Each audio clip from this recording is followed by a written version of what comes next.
कशासाठी हे आम्हाला फक्त दादांपर्यंत जायचंय आणि दादापर्यंत नाही तर रस्ता बंद होणार, बंद करणार आम्ही. मग आम्ही तो रोडवर उभा, आमचं सगळे माणसं आलं पाण्यावर.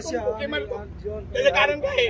पाणी वगैरे नाश्ता सगळे आम्हाला त्यांनी करून आणलं सोय आमची. या मार्गे का जाऊ देत नाही हा पोलीस प्रशासनाला पहिले प्रश्न विचारला, त्याच्यानंतर त्यांना हात जोडणी केली, हातपाय जोडले त्यांना. आम्हाला प्लीज मराठा बांधवांना जाऊ द्या. अटल सेतू परिसरात आहोत. इथून अटल सेतूला जाण्यासाठी मार्ग आहे, परंतु आता इथं पाहिलं तर जवळपास 1 किलोमीटरवर रांगा या ठिकाणी लागलेल्या आहेत. आणि त्याचं कारण म्हणजे या ठिकाणी जे आंदोलक आहेत त्या आंदोलकांच्या गाड्या येथे अडवण्यात आलेल्या आहेत.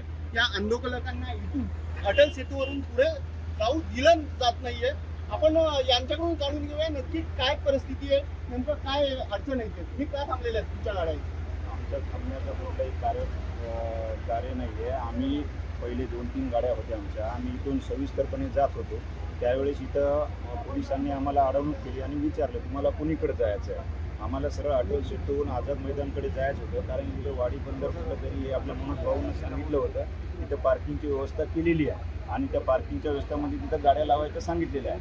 आम्ही फक्त या मार्गे का जाऊ देत नाही हा पोलीस प्रशासनाला पहिले प्रश्न विचारला, त्याच्यानंतर त्यांना हात जोडणी केली, हातपाय जोडले त्यांना. आम्हाला प्लीज मराठा बांधवांना जाऊ द्या, कारण की हे पूर्ण गाड्या सोडतायत. आणि दुसरी गोष्ट, आम्ही जेव्हा गाडी पुढे घेतोय तर पोलीस प्रशासन स्वतःहून त्यांचा व्हिडिओ करून म्हणताय की हे मुद्दामून आमच्या मराठी अंगावर गाड्या करताय. आम्ही प्रशासनाला सांगतो आम्हाला कुठलंही इथं आंदोलन या रस्त्यावर कुठे रस्ता अडवणूक करायची नाही, काही करायची नाही आहे. आम्हाला फक्त आमचा मार्ग मोकळा करून द्या हाच आमची सरकारला विनंती आहे. आणि आम्हाला कुठलंही वाईट कृत्य करायचं नाही आणि आमच्या आंदोलनाला कुठलंही गालबोट लागणार नाही. आम्ही वसमत तालुका वसमत जिल्हा हिंगोली इथून आम्ही जवळपास 550 किलोमीटरने आंदोलनाला भेट द्यायला आलो.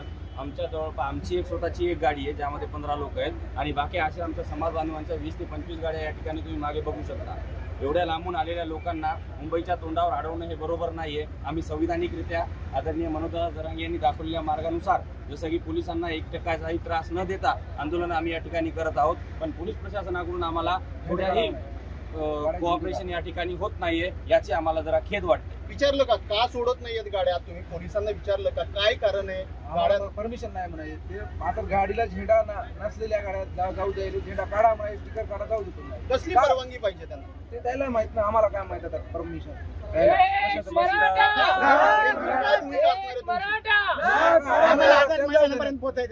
दुसरा काय दादांना भेटायचे, आझाद मैदानाला पोहोचायचे आणि आम्हाला इथं प्रशासन स्वतःहून आमच्या गाडीवर आडवं पडतंय, स्वतःहून आडवं पडतंय.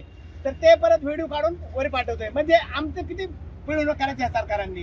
वरतून आदेश आहेत का यांना सगळ्या या गोष्टी करण्याचे? ते त्यांनाच माहिती आहेत ना सर, त्यांनाच माहिती. आम्हाला तर दादापर्यंत पोहोचायचे ना, आमच्याच गाड्या अडवल्या. आमच्या गाड्या अडवायचं कारण काय? त्यांचं अडवायच्या तर सगळ्याच गाड्या अडवायला पाहिजे त्यांनी, बरोबर आहे ना? पण त्यांच्या दुसऱ्याच्या फोनवर गाड्या सोडून देते ती.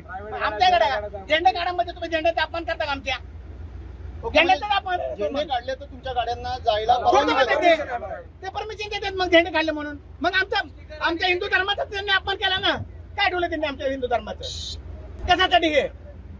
आम्हाला फक्त दादांपर्यंत जायचंय आणि दादापर्यंत नाही तर रस्ता बंद होणार, बंद करणार आम्ही. मग आणि ही वेळ पोलीस प्रशासन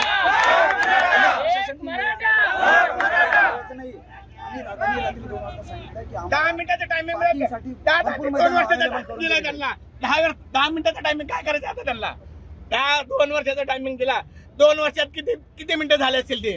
10 आणि आता म्हणजे 10 मिनिट 1 तास झाले तर त्यांचा साहेब येतो अजून. मग तो काय झोपलाय का तिथं? आम्ही तो रोडवर उभा, आमचं सगळे माणसं आलं पाण्यावर. त्याचं कारण काय आहे? पाणी वगैरे नाश्ता सगळे आम्हाला त्यांनी करून आणलं सोय आमची. आता isakal.com आहे देशातील नंबर 1 ची मराठी न्यूज वेबसाईट. प्रत्येक अपडेटसाठी isakal.com ला नक्की भेट द्या. का करत नाही प्रशासन सोय? प्रशासनाकडे पैसा नाही का? आम्ही भिकारी आहे ना, आम्ही भिकारी आहे म्हणून आम्ही तिथपर्यंत आलेलो आहे. आमची लेकरं बाळ उपाशी मरायला लागलेत. शेतकऱ्याला कुठल्या गोष्टीचं काही भेटत नाहीये. दादा येडा नाही आमचा. आज बिचारे तुळशी पत्र ठेवले त्यांनी स्वतःच्या प्रपंचावर. तुमचं गाव कुठलं? माझं सोलापूर गाव आहे सर. पहिल्यापासून दादांच्या आंदोलनामध्ये सुरुवातीपासून जसं दादांचं आंदोलन चालू झालं तेव्हापासून आम्ही त्यांना दादा संख्या करायचं कुणासाठी? जर आमच्या मुलाबाळांसाठी नाही, प्रशासन निवांत आहे तिथं.